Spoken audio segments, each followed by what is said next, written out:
Olá pessoal, na nossa aula de hoje vamos resolver algumas questões sobre classificações do carbono, sobre classificações das cadeias carbônicas.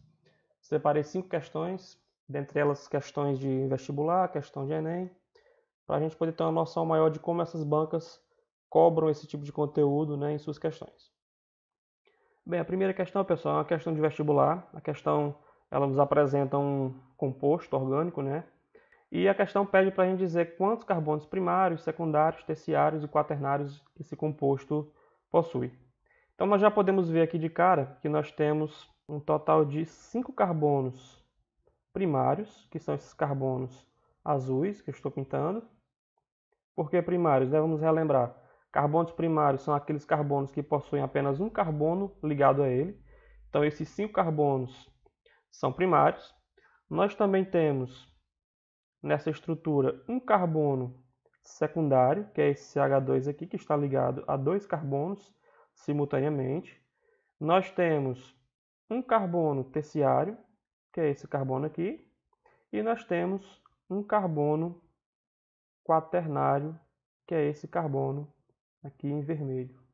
Ok? Então nós temos 5 carbonos primários, um carbono secundário, um carbono terciário e um carbono quaternário. Então, no caso aí, item correto, o item C. Segunda questão, é uma questão de Enem. A questão diz o seguinte: as moléculas do nanopútions lembram figuras humanas e foram criadas para estimular o interesse de jovens na compreensão da linguagem expressa em fórmulas estruturais muito usadas em química orgânica. Um exemplo é o nanokid, representado na figura. Em que parte do corpo do nanokid existe carbono quaternário? Então nós temos aqui o nanokid, que é essa estrutura aqui, e a questão pede para que a gente identifique em qual parte desse corpo, do corpo do nanokid, nós vamos ter um carbono quaternário. Então nós temos aqui as opções: nas mãos, na cabeça, no tórax, no abdômen e nos pés. O primeiro passo é identificar onde estão os carbonos. Aqui, na parte da cabeça eu tenho um carbono, aqui eu tenho outro aqui. Aqui no tórax eu tenho 6 carbonos, que é o anel benzênico. Nas mãos eu tenho um carbono aqui, outro aqui, outro aqui, outro aqui. No braço eu tenho um aqui antes da ligação dupla, que da tripla, e aqui eu tenho outro carbono. Aqui da mesma forma. Nas mãos também aqui eu tenho 4 carbonos. E no abdômen eu tenho outro carbono aqui, outro carbono aqui, aqui também. E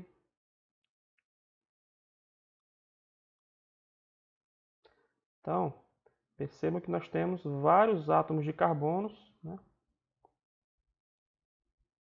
Porém, a questão pede para dizer em qual parte dessa estrutura nós temos carbonos, a presença de carbono quaternário. Então percebam, pessoal, a única parte em que nós vamos ter carbono quaternário nessa estrutura é na mão. Por que na mão? Olha, na mão eu tenho 4 carbonos, Dentre esses 4 carbonos eu tenho esse carbono aqui, que está ligado a 4 carbonos ao mesmo tempo. Aos 3 da mão, que são os dedos do corpo dele, e a esse carbono aqui do braço, que está na ligação tripla. Então, esse carbono aqui que eu circulei em verde está ligado a 4 carbonos. Então, o item correto, item A, nas mãos. Bem, pessoal, a questão 3 é uma questão da Universidade Federal do Mato Grosso. É uma questão que fala sobre a combustão espontânea do isoctano e pede para a gente dizer quais são os tipos de carbono que essa molécula apresenta. Então, nós vamos ter novamente aqui 5 carbonos primários. Nós vamos ter um carbono secundário. Nós vamos ter um carbono terciário. E nós vamos ter um carbono quaternário. Então, nós já temos aí o item correto, que é o item A, onde diz que nós temos um carbono quaternário, que é esse carbono amarelo, e nós temos 5 carbonos primários, que são os carbonos verdes. Ok? Então, item A, item correto, um carbono quaternário e 5 carbonos primários. Na quarta questão, pessoal, nós temos uma questão de vestibular, que diz que o pau-rosa, típico da região amazônica, é uma rica fonte natural do óleo essencial conhecido como linalol, o qual, né, também pode ser isolado do óleo de alfazema. Esse óleo apresenta a seguinte fórmula estrutural. Então nós temos aqui a fórmula desse composto, e a questão pede para a gente classificar essa cadeia carbônica. Okay? Então nós vimos que as possíveis classificações de uma cadeia carbônica na videoaula anterior seriam, né, no caso aqui, uma cadeia aberta. Então ela vai ser uma cadeia acíclica, né, aberta, então é acíclica. Essa cadeia ela também pode ser classificada como normal ou ramificada, saturada ou insaturada, homogênea ou heterogênea. Pronto. Então, como é que nós vamos proceder sobre isso? Eu já sei que ela é acíclica, né? Então ela não pode ser uma cadeia cíclica e nem alicíclica. Já podemos eliminar o item E, que diz que é alicíclica e não é. Para ser alicíclica, ela tem que ser fechada e não possuir um anel benzênico, onde não é o caso aqui na questão, né? Então nós ficamos aí entre o item A, item B e item D.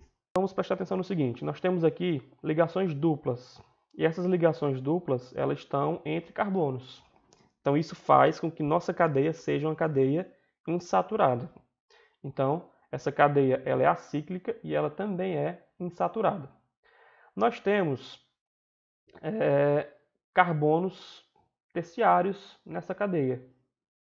No caso aqui, esse carbono é um carbono terciário e esse outro carbono aqui também é um carbono terciário, porque está ligado a 3 átomos de carbono. Então, se nós temos carbonos terciários, essa cadeia vai ser uma cadeia ramificada, ok? E nessa cadeia nós não temos nenhum heteroátomo. O único átomo diferente de carbono que nós temos na cadeia, que é o oxigênio, ele não está se comportando como heteroátomo porque ele não está entre carbonos. Então essa cadeia é uma cadeia acíclica, é uma cadeia ramificada, é uma cadeia insaturada e uma cadeia homogênea porque não tem um heteroátomo. Então, no caso aí, aqui nós temos o item correto, que é o item D.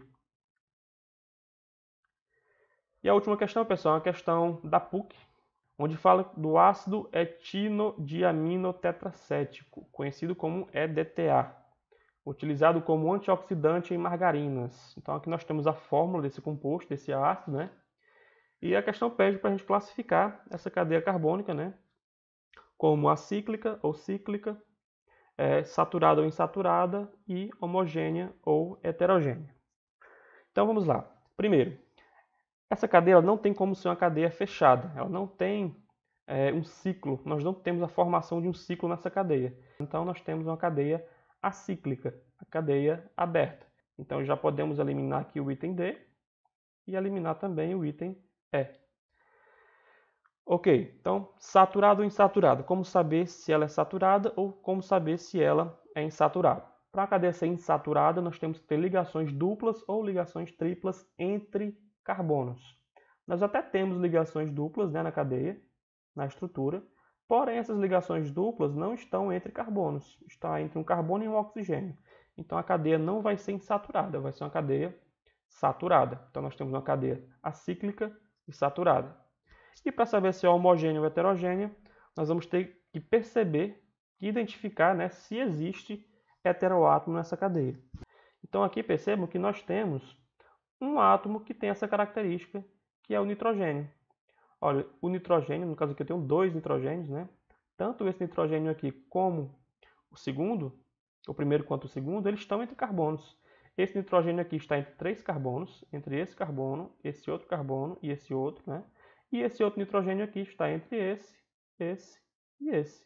Então essa cadeia vai ser uma cadeia heterogênea. Então a classificação para esse ácido, né, a classificação da cadeia desse ácido é uma cadeia acíclica, cadeia saturada e uma cadeia heterogênea. No caso, nós temos aqui o item B como item correto.